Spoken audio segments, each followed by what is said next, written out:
Hello everyone. So our next topic is all about the grid lines. Okay, and we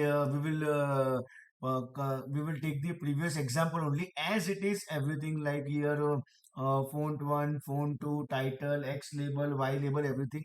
Only thing is if you want grid lines, then you have to add only one line which is plt.grid.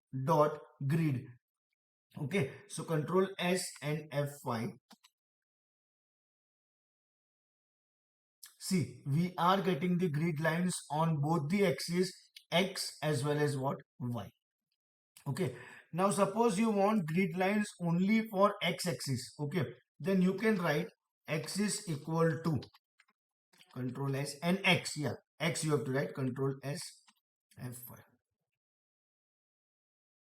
See, we will get only the X axis grid lines. And suppose you want some more decoration, like you want to give some color and you don't want this solid line by default, you want a dotted or dash line. Okay, then in that case you can write something like this.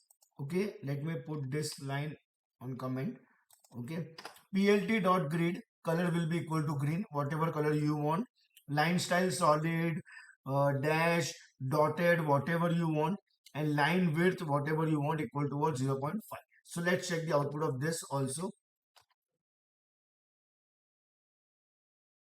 See, we are getting green color and it is dash, dash, dash, dash, and obviously line width will be what? 0.5. So this is how you can use the grid lines in the Matplotlib. Thank you everyone.